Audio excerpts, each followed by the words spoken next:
Chapter 1 First Encounter. Out in the mysterious beyond, life was rough. It was either eat or be eaten, a struggle to survive the day. For those who adapted, they managed to stay clear of Sharptooth, moving from spot to spot, never staying in one place for too long. By a small stream, a fast runner leapt out of hiding to stand in the center, being pink with blue eyes. Ruby was 10 years old and traveled with her family in the mysterious beyond. She kept an eye out for one particular danger, Redclaw, a ferocious and dangerous Sharptooth. With his fast-biter friends Screech and Thud, the trio stalked and terrorized any they came across, including Ruby and her family. It was a typical day. Ruby was enjoying a nice sea creature she caught and ate, chewing and looking around. While not full plant eater, she and her family leaned more toward the greens, Sweet Bubbles being her favorite. The round purple things that grew from vines, quite luxurious whenever she was able to locate them. Lost in thought, Ruby took a breath of air, releasing and relaxing. All was still. The sound of the creek flowing was soothing and created a calm atmosphere. My, what a beautiful day! A beautiful day it is! It was shattered when a voice cried out, echoing and making her jump. Ah! Help!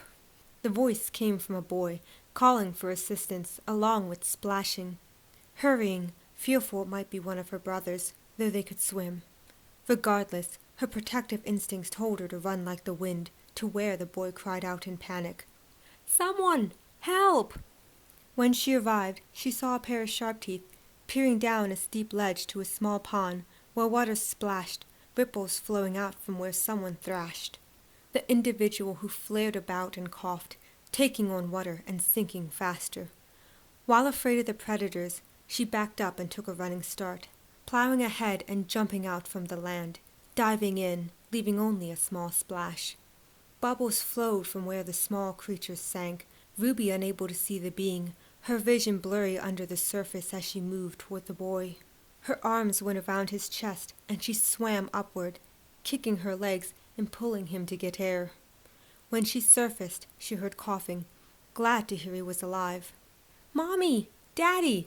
He said to whom she couldn't say, for all she saw were a pair of Sharptooth, not plant-eaters.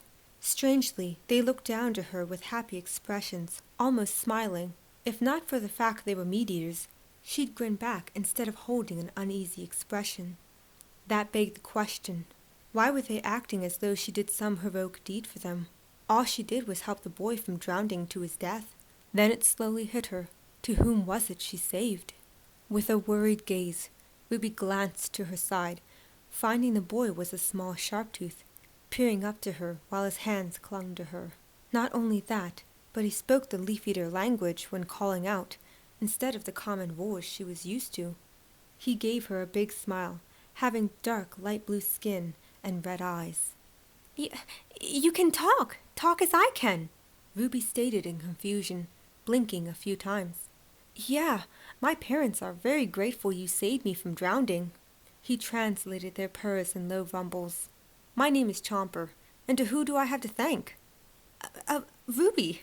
My name is Ruby. Ruby is my name, she answered, shocked she was sharing a conversation with a Sharptooth.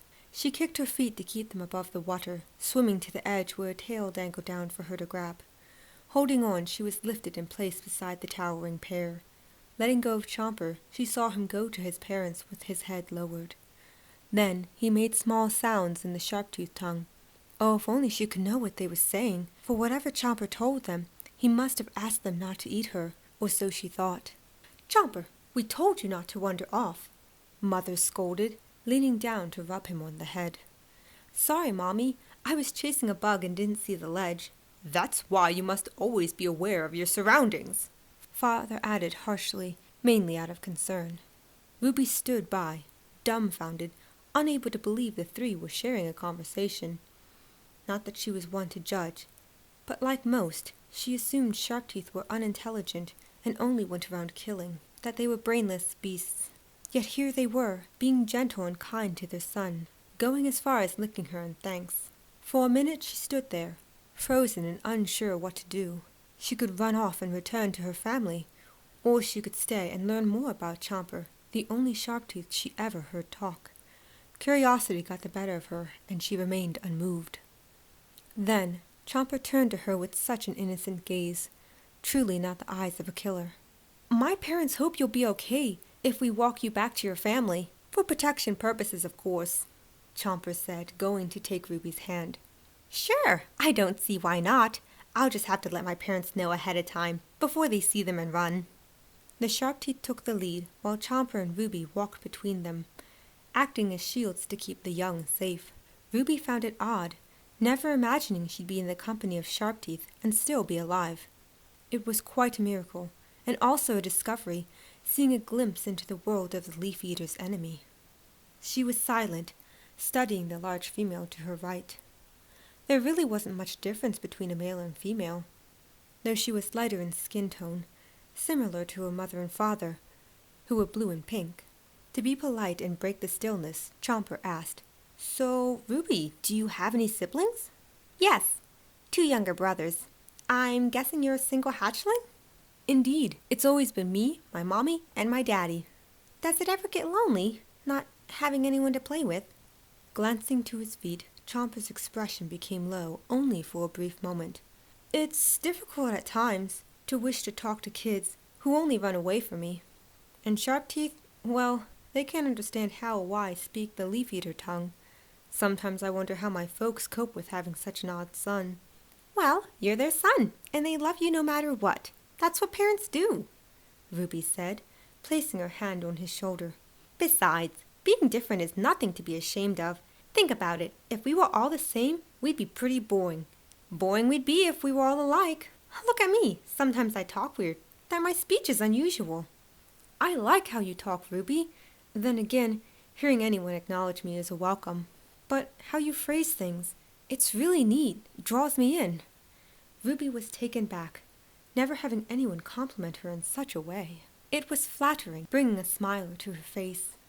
"Wow, you have a lovely smile, too," Chomper added, grinning himself. "One that makes others light up." "How nice of you to say, Chomper.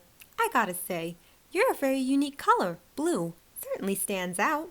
Glancing down the length of his body, he then looked to her. "We kind of go together, pink and blue."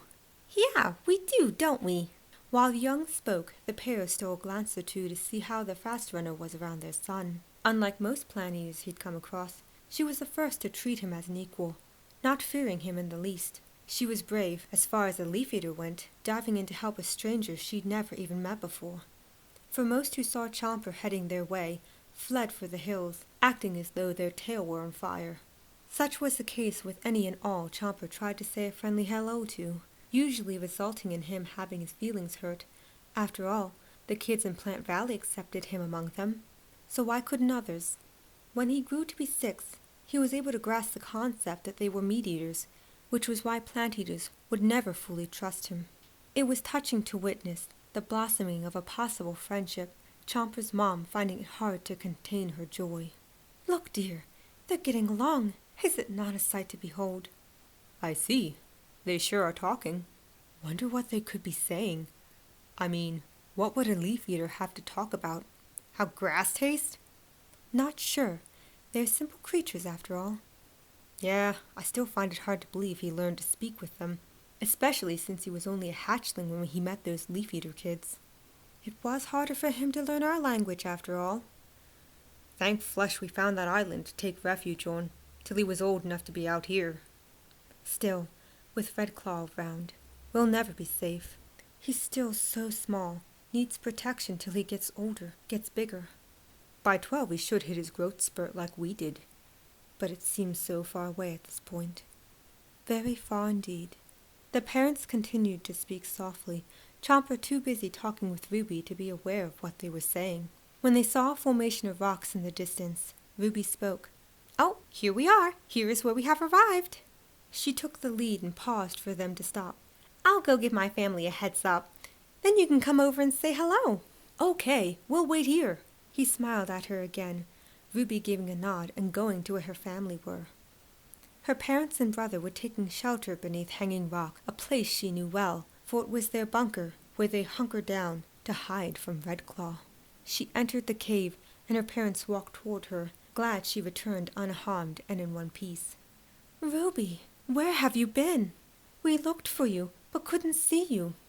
I saved a boy from drowning. How brave of you. Where is he now? Father peered out, looking from left to right. Is he a nice fast runner?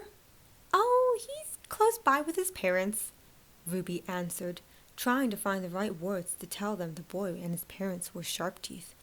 This is very nice, and it would be delightful to meet another family. Mother exited the cave, followed by Father and Ruby's brothers. Come, we don't want to seem rude. Rude is not the impression we want to give our guests. Mom, Ruby said, reaching out to them. Once her family left their bunker, Ruby pursued them and heard brush rustle, holding her breath, knowing the Sharptooth would be revealed to her family. Shadows fell over the four, who gazed up in awe at the very sight that lay before them. When the towering pair came out of the forest, Ruby's parents froze with terror, each parent drawing a sibling in hand. Sharptooth! Father said, turning pale in the face. Before the scene escalated out of control or a mad panic, Chomper stepped over, offering a friendly smile to them. Hello, Ruby's parents. Nice to meet you. Giving a polite bow of respect and greeting, he continued in his friendly and innocent tone. My parents wanted to thank you personally for Ruby saving me. They knew you can't understand them, so I can translate what they say, for the most part, he added with a chuckle, showing off those sharp teeth of his to the befuddled pair of fast runners. Father stammered and found himself unable to speak a word, mouth opening and closing several times, yet not even a peep was heard. Mother looked the boy over, then to his parents, who stood idly by, not even lunging forward to eat them. It was in that moment Mother came to her senses, collected her thoughts. How nice of them to thank us. We'll accept their gratitude. The older fast runner nodded to the large pair, looking back to Chomper. You must be the boy our Ruby was telling us about. Yes, ma'am. Chomper's the name. You can talk? Father pondered, with almost a bit of excitement, gazing upon Chomper with amazement. I mean, speak the leaf-eater tongue? I sure can. I can speak both dialects, Chomper stated proudly. How incredible! Wherever did you learn it? I had leaf-eater friends, and talked to those I met, provided they didn't run away screaming, which is why I was so happy to meet Ruby, who was fearless, saving my life and even sharing a conversation with me. The twins cowered under their parents, yet slowly walked over to the talking Sharptooth boy, who smiled, revealing his pearly whites to the pair, who gave a nervous set of grins. Ruby cleared her throat and went to stand by Chomper, who lit up when he saw her, waving and jumping up and down, excited to see her again, even if they'd been apart for only a short time. Ruby! Good to see you! He took her hand and glanced back to his parents. On the way, my folks and I were talking, in Sharptooth, of course, and, well, we thought if your family would like, perhaps we could travel together. We can offer you protection, in payment for your good deed. After all, good deeds should always be rewarded. Unbeknownst to Chomper, it was really so he could keep a friend, and not have to be so lonely. For it was heartbreaking to see how sad he was, friendless, and resorting to making up imaginary pals to play with. Not that that bothered the pair too much, but they worried he'd lose touch with reality. Thus, they came up with a plan on the spot. Hopefully they'll see it as a benefit for them over us. Dad spoke softly, leaning toward his mate. After all, leaf-eaters care only for their safety, especially when they have young like the pair do. It will be good for our son to have others to talk to and mingle with. No one should be alone like that. Yeah, I worried when he carried around that rock friend of his, Dad added. Wow, your parents would be willing to do that? Mother asked, feeling a weight lifted from her shoulders, for with a set of sharp teeth around, none would dare try to hurt her young. It gave her comfort, albeit gratitude for their offer. Well, we'd be very happy to travel with your family, Chomper. Traveling with your family will be nice. I just hope we don't become a burden. Let them know it'll be no trouble at all, so long as they don't get underfoot, Mom said, peering down to the other mother with soft eyes. Besides, they won't offer much of a meal. I mean, they'll barely fill my stomach. Are we safe? Mr. Runner asked cautiously. Yes, they're discussing it and say they'd enjoy us being together, Chomper said. looking back to his parents who gave a nod. Everything was falling into place. They needed to get closer to Plant Valley for the last and final phase of their plan. During the night when Chomper slept, the Sharptooth discussed the trouble of finding a safe place to raise their unique son. None of the Sharptooth wanted a thing to do with Chomper, and the plant eaters were clearly terrified of him, leaving them in a sticky situation. However, the 5 leaf eaters accepted him. With luck, they'd welcome him among them.